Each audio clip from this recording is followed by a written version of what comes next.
the show. Hey, it is about that time. Jeff Johnson got 3 things you need to know. What up, Jeff? Man, my brother, what's happening? How you feeling this morning? Man, good, man. Happy to have you always. Good to be on, man. Listen, there is so much going on. And I think I want to start with your good brother and friend, Herschel Walker. In one of the have he texted you, Jeff? Because he be texting me. I don't text him back. No, I blocked him. Are you serious? Are you serious? Yes. Because he sure be waking up early in the morning texting somebody. I'm going to let him come on the show, Jeff, but I want you. You want to let him come on the show? I don't want to talk to him. Right. Anyway, so he's in one of the closest races. For those of you that aren't following what's happening in Georgia, Senator Raphael Warnock and Herschel Walker are really in a very closely contested race to become the senator for the state of Georgia.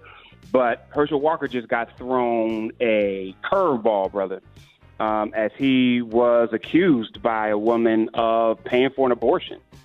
And she's alleging that in 2009, he impregnated her. He was not married at the time. He was a single man. But she was pregnant, and she got receipts. She got a receipt for the abortion. She has an image of a signed personal check from Herschel Walker and a get well card that she claims is from him. Now, I don't believe that any news outlet has verified the signature or verified the accusations, but this does not help him late in this race when the base of his folks are incredibly conservative. It's just one of those things that you just don't want to have to deal with. So we'll see if there's any verification of the signature, how that plays into his base caring one way or the other. If he paid for an abortion as a single man a decade ago in 2009 or not. But it definitely is not the kind of thing that a campaign wants to deal with late in the midnight hour of a really hotly contested race. For those of you that are in the state of North Carolina, there is a real race for the Senate there. U.S. Representative Ted Budd, who's a Republican, and former Democratic State Supreme Court Chief Justice Sherry Beasley are in a statistical tie. And so when you think about what these elections mean and how every single person that vote matters, these are just 2 examples of races that can heavily impact the U.S. Senate and therefore what the president is and is not able to do without executive order. So if you have not registered to vote, make sure that you do so. I was looking at something, Rick, and so for the states where there are governor's races, I don't know if people really understand what governors do and that they are essentially the CEO, political CEO of the state, and the budgets that they oversee. Every governor submits a budget to the state legislature, and that state legislature has to approve that budget. But the amount of money that they are spending is unbelievable. And so when you think about the state of Georgia, it's a $48 billion budget. State of Maryland, $51 billion. Ohio, $161 billion.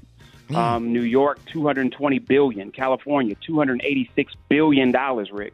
And so when people say that none of this stuff matters and it doesn't matter who becomes governor, are you insane? Right. When this amount of money on an annual basis is being spent. That's not $220 billion for 4 years. That's $220 billion a year. And so if you thought that it didn't matter, there are more and more examples of the fact that you don't have to like who's in office. You just got to recognize that money is going to get spent one way or another. Bills are going to get passed one way or another. And you either have the ability to play a role in it or not. Last but not least, before I get out of here, Rick, I am actually confused about this Kanye West thing and him showing up with Candace Owens with a white People Matter shirt. And I'm not confused by Candace and Kanye. I'm confused by anybody else that thinks in some way, shape, or form this is outside of who Kanye is already. Right. I mean, he is who he is. He does things for whatever reason he decides to do them. It's not as if he's committed some level of allegiance to any group of people. black people included.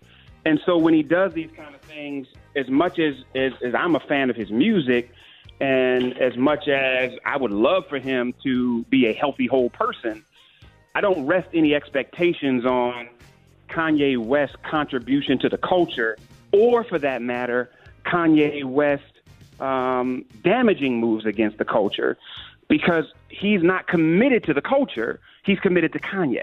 Right. And so if we get that in our heads, I hope that we can stop allowing him to be a distraction when he does stuff like this with Candace, because both of them are simply two people that are operating in the best interest of themselves, but claim that they want to free the minds of black people. Right. It's BS.